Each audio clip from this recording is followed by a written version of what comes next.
So guys, joining the other political conversations out there, you discover that the number of points that is being raised ahead of the 2027 presidential election. It's not as if the presidential election is the only thing that will be held in 2027, but it's just because of how significant and how important it is in this republic, Nigeria. Now, why look as if the other political party now at this point in time have been destabilized and they even lack focus. When we talk about the ADC, even the just announced coalition, they have now beginning to have issues with all of what is happening.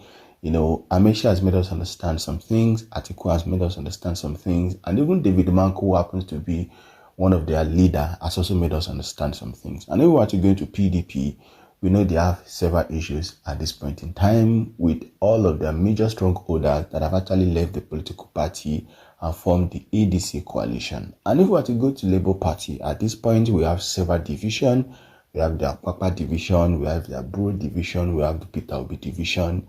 Or if I even go to SDP, we know they too have several issues. So major political party in this country that even serve that opponent political party, they are not as stabilized as the All Progressive Congress. Yes, of indeed, we know that there are some people in All Progressive Congress that will not want Bola Ahmed Tinubu to actually win the ticket. But as it is, we can actually say that Bola Ahmed Tinubu is unopposed in the All Progressive Congress. We also saw what happened when some of their governors of the APC Governors Forum actually came out then and they just actually gave the support to Bola Ahmed Tinubu ahead of the 2027 presidential election. And even the Senate President, Dr Abati, cannot hide from the fact that he wants Bola Ahmed Tinubu to win the presidential ticket, and most especially the presidential election. So if Godswill Akpabio, the Senate President himself, had actually announced his support, and even alongside other APC senators, their support for Bola Ahmed Tinubu. So who then will oppose him? You understand? It's actually someone like Osibajo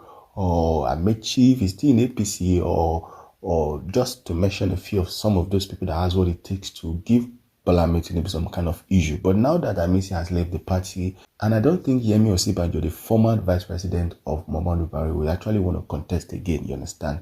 So it therefore means that as we speak, APC is unopposed. And that is why a number of people is saying it will be very, very difficult to defeat All Progressive Congress and Bola Ahmed Tinubu come 2027. But there is this strategy that People's Democratic Party is actually planning, and that is to bring Goodluck Ebele Jonathan, because many people believe a strong Sultana will actually have what it takes to actually counter-defeat Bola Ahmed Tinubu come 2027. And the North, as we speak, there have been several opinions and several suggestions that are several, bone of contention that the North are not happy with Bola Ahmed Asiwaju Tinubu. So they want a Sultana to actually contest, but not Bola Ahmed Tinubu, because they believe come 2031, it is their turn. You understand? So those are the things you need to understand about politics in Nigeria. I actually did a video yesterday. I made you understand that it's not about who has the money. It's not about how popular you are. It's not about so many things. It's not about your own interest. Not at all. It's about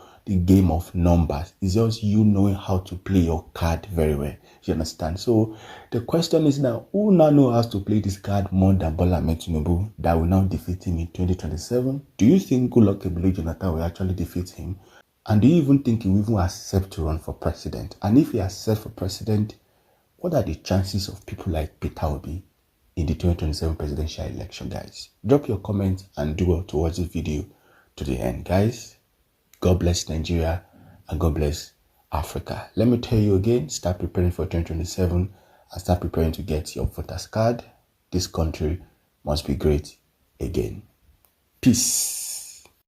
I guess the APC should be panicking right now, because the People's Democratic Party, the main opposition party, before the emergence of the ADC as a coalition opposition party, seems to be reorganizing its affairs. In the last 2 weeks, we have had propositions that, okay, from Professor Jerry Ghana, that maybe Mr. Peter Obi should come back to the PDP and be the flag bearer. We have also had other stakeholders saying, oh, President Jonathan has now agreed to be the candidate of the party in 2027. he never left the party. He has remained within the PDP. And, you know, many analysts have been saying, well, the game is changing. And the APC, assuming that 2027 is going to be a walkover, it's not likely to be like that. Because if you have a President Jonathan who has acquired international stature and who has a very good reputation out there, then perhaps maybe President Tinubu should begin to panic. And the party, APC, should also begin to panic. What do you think? Thank you very much, Dr. Abati, for having me. You have inundated me with like more than 5 or 6 questions, or let's say a perspective to be discussed here. I want to take them as individually or severally, not jointly.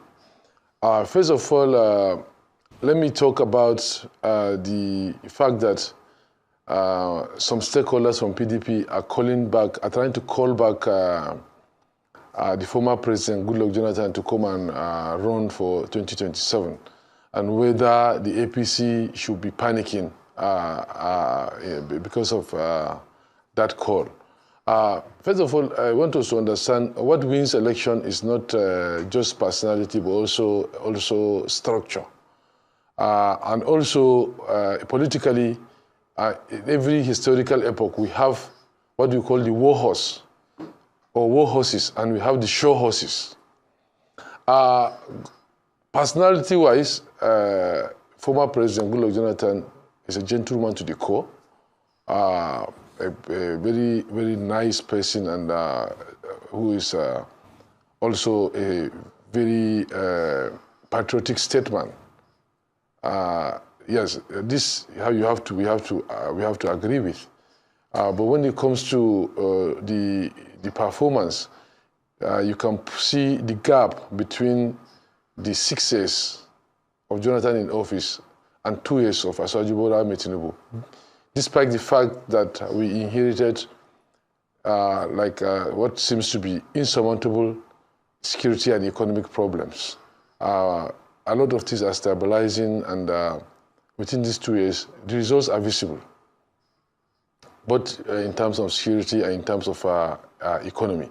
And there are some decisions that have been taken, and more decisions need to be taken that need somebody with strong leadership ability, which I don't think the former president has that acumen. And people that are trying to coerce or cajole the former president into coming back to contest, I think they are not doing it in his own interest, neither are they doing it in the interest of the country.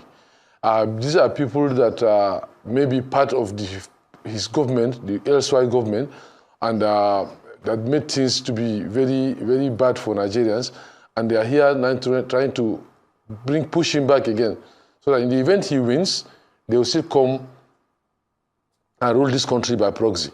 So, and the Nigerians, I think, are very aware of this. This is not something that the Nigerians will subscribe to. And with regards to panicking, PDP as a party, I want to believe, is not, it's almost near its extinction. Because, okay, if President Goodluck Jonathan is coming back to run under that platform, under which PDP is he coming to? Is he coming to weakest PDP? Is he coming to other? So we don't know which PDP is coming to. Which secretary, is he recognizing Anyanwu or the other one? Is he seeing Damagun as the chairman or this? In which working committee is on? So automatically, the platform is not even there.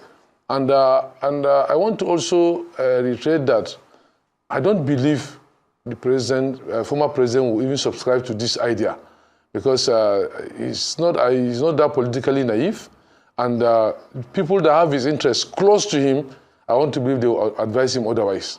But all this, I want to call political jingoists that are trying to come and coerce him into doing that, I think they are doing it for their own interest, and the party is not shaken at all with that.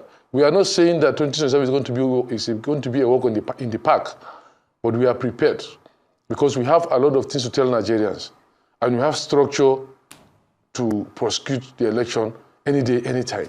So with this, I want to believe there's no party today in Nigeria that has the structure, that has the unity, that has the leadership, that will be able to prosecute election seamlessly like the APC.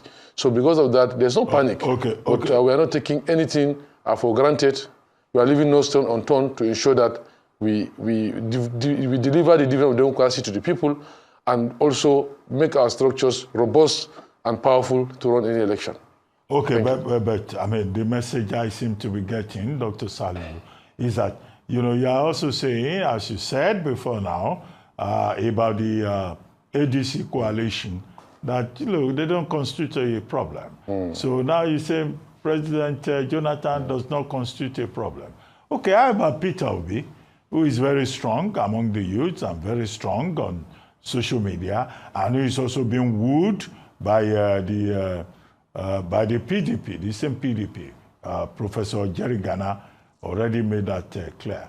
So, I mean, you can't say you are going to the 2027 election and anybody that shows interest, you say, oh, they don't matter, we are in charge, you know. So there's no panic, there's calmness, so nothing matters.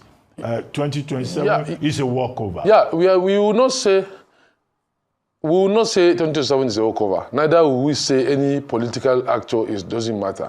But we are not talking about people here. We are talking about issues, and we are talking about structures. Peter Obi had a lot of followings on the social media, and it was near a revolution when he ran in 2023 for the youths. But he made very fundamental mistakes, which exposes him to various stakeholders, including the youth stakeholders. You see, politics is about selflessness, and people see through when you are being selfish. And also, as I also want to also emphasize the matter of structure. When Peter Obi ran 2023, had it been after he lost the general election, 2 weeks later, when the governorship election and the House Assembly election was about to take place, he could have come and stood behind the candidates of his party. He could have had maybe 6 or 7 governors by now from the Labour Party. Then he will now have a launching pad where he will now launch his presidency. But lo and behold, all of us saw immediately he lost.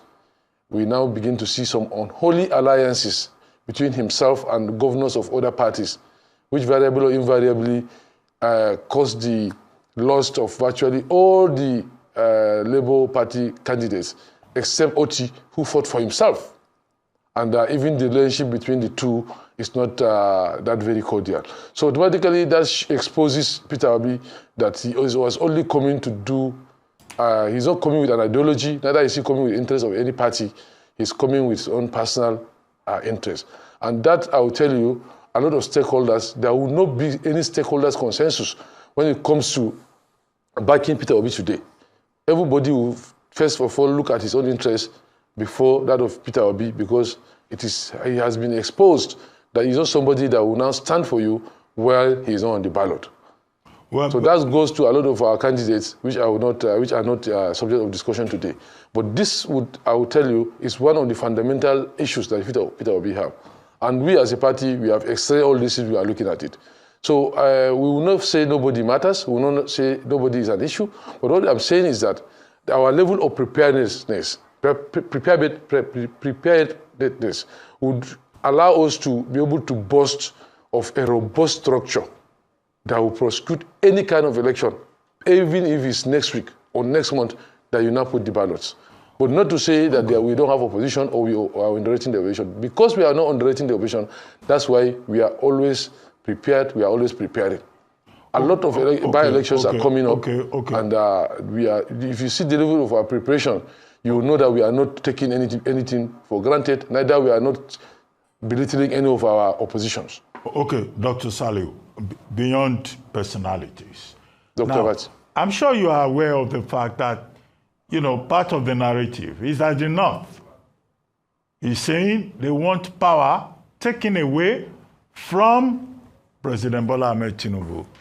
because he has not served their purpose, because he has not because he has disappointed them, and that they will prefer a Southerner. Any Southerner but Tinubu. And some people, analysts, are saying that that's the strongest proposition in favor of President Jonathan, who is going to spend, in any case, just one term. Are you concerned about that? And is it true that in the North, there's this move to say anybody else but Tinubu? Thank you, Doctor. This narrative or the view you just mentioned, I don't think is even in existence in the North. You know, 1, 2, 3, or 4 people that are disgruntled cannot speak for the North. All of us constitute the North. All of us. We are all part of the stakeholders. We have families, we have structures, all in the northern part of the country. And we all live in the northern part of the country. And I also want to just state this for record that just to remind people that we had our own share of being at the helm of affairs of this country. May God rest his soul, President Buhari just concluded his 8 years being from the North. And then the presidency shifted to South just 2 years ago. And matter of marginalization or any kind of discrimination against the North does not arise. Why? Because, first of all, there is no state in the North that subventions are being held. There is no part of the North that there's no project going on today as we speak. And look at it. The Kano-Maiduguri road is a dual carriage of 200 and something kilometers. And I think this road is constructed by around 3 or 4 governments. I didn't hear any complaint or yearnings from the southern part of the country that why are we constructing that road. This road is completed today. I think it's one of the longest roads you can get without any pothole and what have you, that you get to where you are going to in the country. So, and also, if you look at the appointment patterns, look at the ministries with the biggest budgets. How many of them are being superintended by the our northern elites? So, to say the least, if you look at the concentration of government funds regarding security in the North, ranging from the North Central, Northwest, and the Northeast, this is a lot of billions that is being spent daily on security in these areas, and it's really resolved. So all these actions, all these acts are acts that will now vindicate this government from all these accusations. And very few people that are complaining or they are putting out these narratives, they are just propagandists, and they are just doing this for their own self-aggrandizement. I don't believe that these are discussions that happens in the households in the North.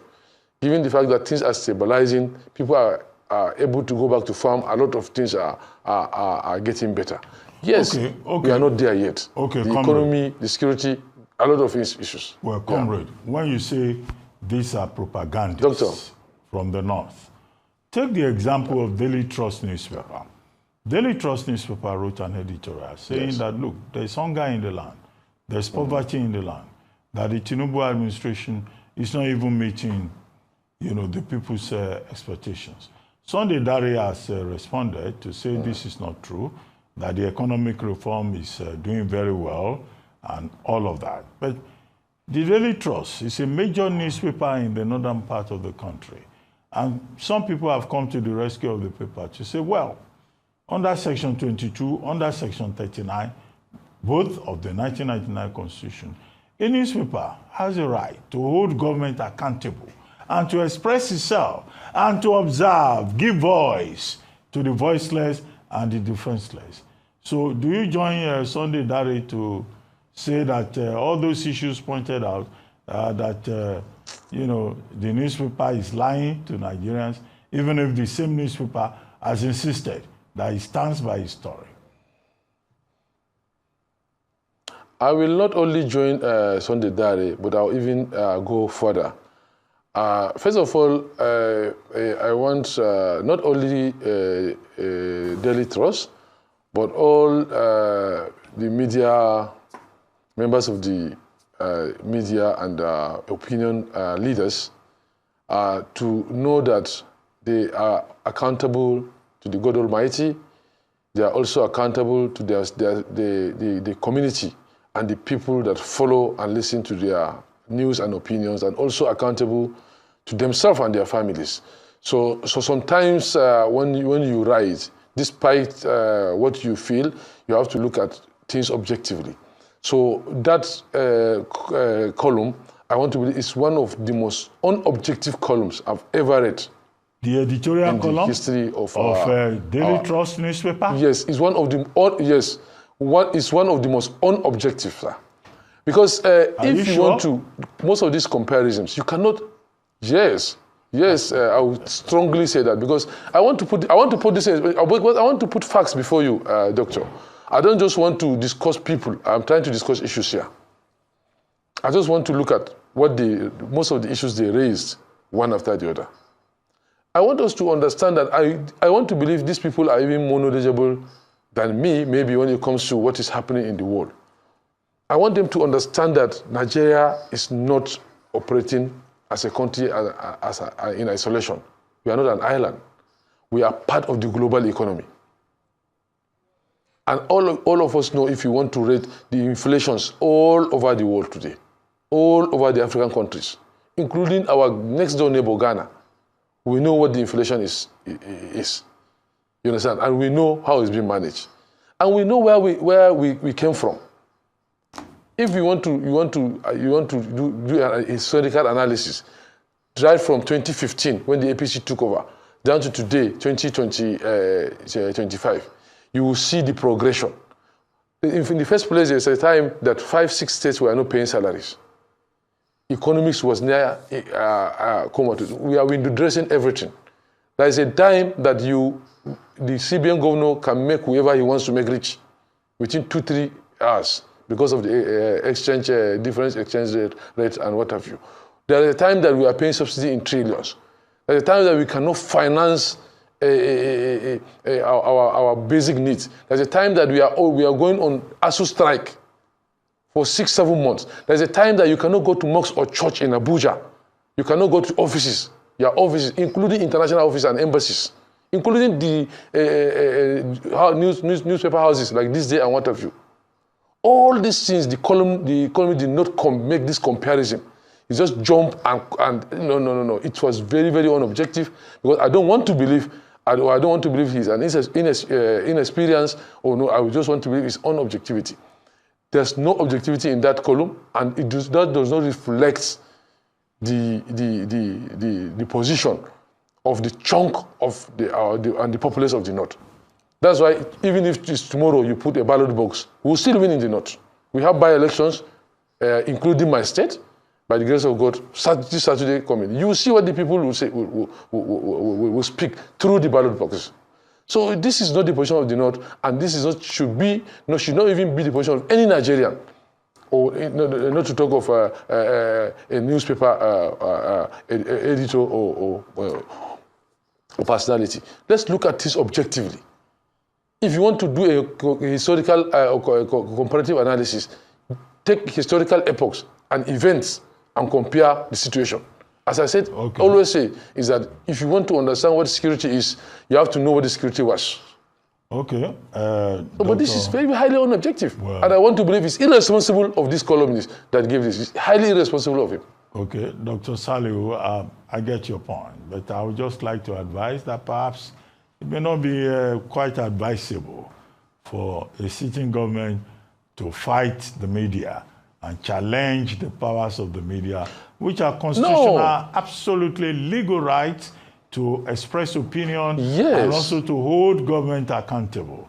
We are not enemies of government, whether it's Daily Trust or it's another platform. But the media should not abuse that opportunity. That will be counterproductive. Nobody is fighting the media. We are only stating the obvious and the facts. Nobody is fighting the media. We are friends. we are not insulting or trying to badmouth any media personality or a journalist. But we will just point the facts and also remind them of their responsibility. Despite the fact that the Constitution gives you right to say what you think, but you should not mislead the people. Because human beings should first be normative than rational. Okay. All of us, we have deities that we worship, we owe duty to these deities. So please, people should not be misleading the public. Who do not have media platforms, who are also saying that we are hungry, that country hard, not be small. Yes. But it's okay. It's an open argument, and it's for the Nigerian people to decide at the end of the day. Neither the media. Country is hard, Dr. Ruben. Country is hard. Country is hard, but the government is doing deliberate efforts to reverse these things, and it's yielding result. And there's no light switch that you just flip that everything will change one day. These are decades and rods of number of years. You cannot just come within 2 years and flip a switch and everything will change. Okay. And all these reforms will come with their own Janus face. They are ambivalent in nature. They will come with the good part and the bad part. But whenever the good part supersedes the bad part, then they are good reforms. And social change also should not be radical. Once social change are radical, they will be ubiquitous. They will come with various unintended consequences. That is why the government is slow in implementation. They are deliberately implementing things based on how the culture will be able to absorb all these changes without disturbing the entire social order. So this is something that is being deliberate. People are having sleepless nights, months, years, planning these things to see that it's being implemented. And also, the people, as Nigerians as people too, we also have to support the government. Okay. Especially in terms of security. Okay, thank you very much. Yes, we have to support the government, sir, because as I always said on various platforms, there are always trinity when it comes to war. The government, the military, and the people. We have the two now. We have the government, we have the military, but the people have to support. For us to be able to have a viable security platforms that will secure all parts of the country. Most of the parts that you cannot see full presence of government, the community have to assist. Because of on that note, I'd like to thank you very much. Thank you very much, Dr.